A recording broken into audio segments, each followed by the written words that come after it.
First of all, I want to welcome the students from Ballyhonus, Clonfad, Granlahan and several areas, Banlaw area, the students in countries come and go there. Taoiseach, when the programme for government was being put together, there was great talk about a REPS 2 scheme for farmers, and the carbon budget was supposed to be, a large part of it going towards that.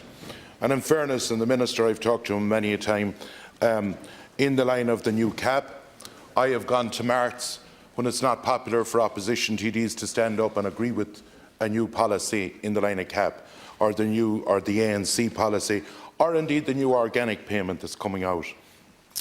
But the new acres payment is appearing to be a problem. Over the weekend, this is the new environmental scheme, Taoiseach, and over the weekend I've been inundated with calls from planners where they were given a draft, they had an information day, they were told that that'll be it, this is what we're going on. And there was a riparian zone, for example, I'll give you, that if you'd done 2 hectares in riparian zone, you got 3,000. And lo and behold, all those planners that had done out the new plan for farmers, because they were trying to get ahead of the posse, ended up that they were being told Friday evening, sorry guys, this is being cut to 1 hectare at €1,530. Ironically, Taoiseach, and I'm not blaming the Minister for this, ironically we know the debacle that went on in forestry, but funnily enough the hierarchy in the forestry seems to be the same hierarchy in this environmental scheme. There's 2 years in preparing for this at the moment. The generic land mapping system is giving trouble.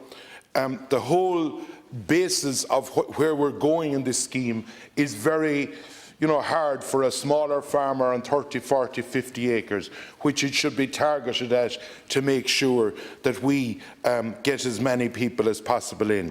I know that there's talk about 30,000 people going into it, but at the moment, Taoiseach, unless, first of all, the final spec is given to planners, there is a serious difficulty. And I'm not imagining this, I'm getting it on the ear all weekend. Second of all, the deadline needs to be basically extended to at least the end of November. Thirdly, we need to repair or rejig whatever has gone out Friday evening on the riparian zone. We also need to make it more workable for the 30, 40, 50 acre farmer.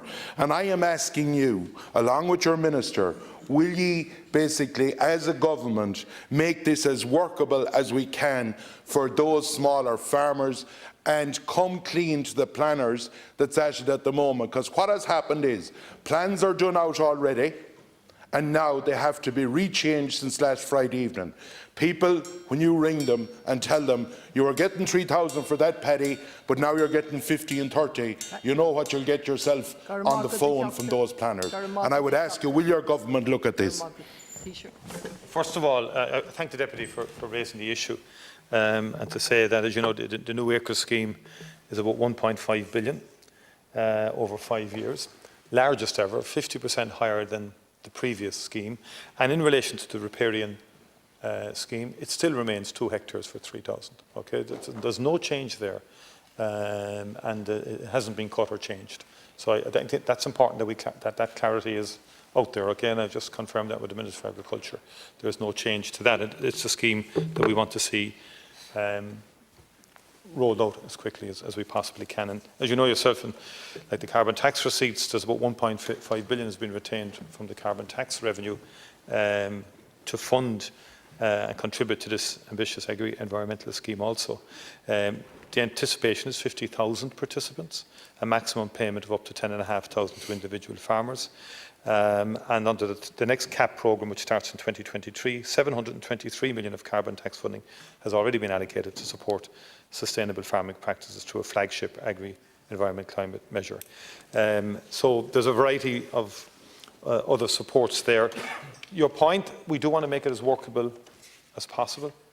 And if there are issues in the rollout of the scheme that you feel need modification to make it more workable, I've no doubt the Minister and the team at the Department of Agriculture would be more than willing to engage and to respond, because this is a very important scheme, because in the overall agenda ahead in terms of maintaining food security, sustainable food production, and meeting our climate obligations, we need workable solutions. Farming is interested in workable solutions. We do need to plant a lot more trees than we're currently planting. In terms of the land use change and forestry chapter of the Climate Action Plan, there's issues we have to address there as well.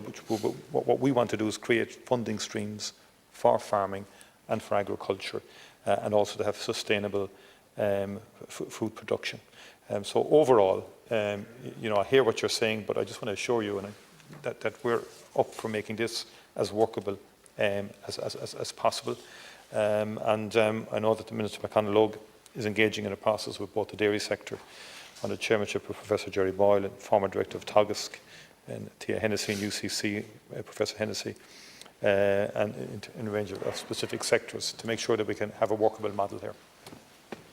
Thanks, Taoiseach, for your response, but I will put it on the record that on Friday evening, that planners did get emails. Last Friday evening, planners did get emails that the planners are the people that does the plan for the farmer, and the department liaises with them. That last Friday evening they did get emails to state that the riparian zone was cut to 1 hectare, and I welcome what the Minister has said, and I welcome what you have said to clarify that's staying as it is, which will stop a lot of confusion. The other part that I do want looked at as well, Minister, or Taoiseach, is that there's parts of this for the. And if you have 100 or 120 acres, it's okay. But if you're the smaller farmer, which is a lot of the west of Ireland, and indeed a lot of parts of Ireland, it is more difficult when you are in Gloss, which was the previous scheme. You might get 3,500 or 4,000. You wouldn't get the full scheme because you wouldn't have enough of area to do it. But some of those farmers with the new system are down on money, and I would ask for flexibility for that group of farmers. And also there's a thing in it that we never in our life were told to do. There's a part in it that you'll cut half the field if there's rushes in it and leave the other half. For God's sake, something needs to change that we cut the full field of rushes. I'm not going to pretend I'm the most knowledgeable on these matters, but I actually watched a video the other night of a farmer who did just that, and he had created bird cover, and he said the impact on the production side was positive and beneficial. So we need to keep an open mind in terms of how we use land into the future.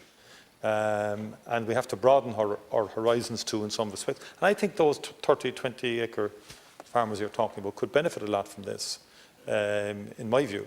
And we should look at ways that we can increase income streams around biodiversity, around farmers in that situation being guardians of our biodiversity. It's a serious matter. We have huge biodiversity loss in the country, and we need to protect it. But I think we need to create an income stream too, an incentive for farmers to help us guard and protect our biodiversity. That's the point I'm making, and I think we're well open to try and help to be creative and innovative about that, because that is the future, I think.